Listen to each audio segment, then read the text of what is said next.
কি আসলে?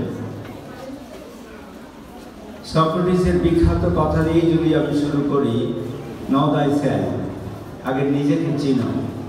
Satkania public school and college কর্তৃক 2025 সেশনের ওরিয়েন্টেশন ও কৃতি শিক্ষার্থী সংবর্ধনা অনুষ্ঠিত। আমানত হোসেনের প্রতিবেদনে বিস্তারিত।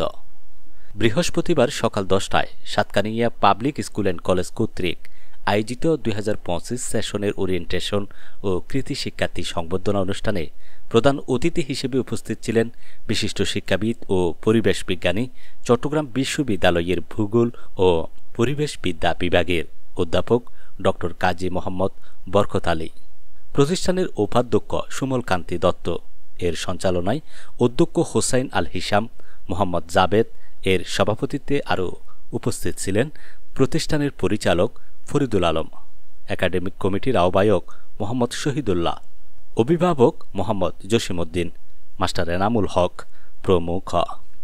এ সময় প্রধান অতিথির বক্তব্যে বলেন, দেশ গড়তে কিশোর তরুণদের মূল্যায়ন করতে হবে এবং শিক্ষার্থীদের পড়ালেখার পাশাপাশি নিজ নিজ ধর্মের নিয়মকানুন পালনে অভ্যস্ত করতে হবে এবং প্রযুক্তিগত শিক্ষার প্রসার ঘটাতে হবে।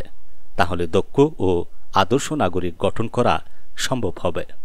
একাডেমিক কমিটির আহ্বায়ক মোহাম্মদ শহীদুল্লাহ বলেন, বর্তমান বিশ্ব প্রযুক্তি ও দক্ষতাকে কাজে লাগিয়ে নতুনত্ব সৃষ্টির যুগ।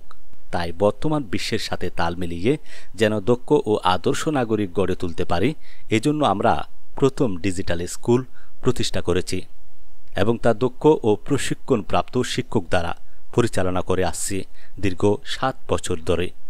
এ সময় অন্যান্য বক্তাগণ মানসম্মত ও যুগোপযোগী শিক্ষা প্রতিষ্ঠান হিসেবে সাতকানিয়া পাবলিক স্কুল অ্যান্ড কলেজের ভূয়সী প্রশংসা করেন। পরবর্তী সময়ে ইনোভেটিভ সোসাইটি কর্তৃক আয়োজিত 5ম শ্রেণীর শিক্ষার্থীদের বৃত্তি পরীক্ষার পুরস্কার প্রদান করা হয়। বৃত্তি পরীক্ষায় অংশগ্রহণকারীদের মধ্যে প্রথম স্থান অধিকারকারী বিনম্র দাসকে 5,000 টাকার প্রাইজ বন্ড, দ্বিতীয় স্থান অধিকারকারী শিয়াম হাসানকে 3,000 টাকার প্রাইজ বন্ড এবং তৃতীয় স্থান অধিকারকারী সিফাতুল্লাহ তাকে 2,000 টাকার প্রাইজ বন্ড ও সনদ দেয়া হয় এবং অন্যান্যদের ক্রেস্ট ও সনদ প্রদান করা হয়। পরবর্তীতে Satkania public school and college থেকে এসএসসি 2024 সালে A+ প্রাপ্ত 8 জনকে পুরস্কৃত করেন। সর্বশেষ দোয়া ও মুনাজাত পরিচালনার মাধ্যমে প্রতিষ্ঠানের অধ্যক্ষ হোসাইন আল হিসাম, মোহাম্মদ জাবেদ অনুষ্ঠানের সমাপ্তি ঘোষণা করেন।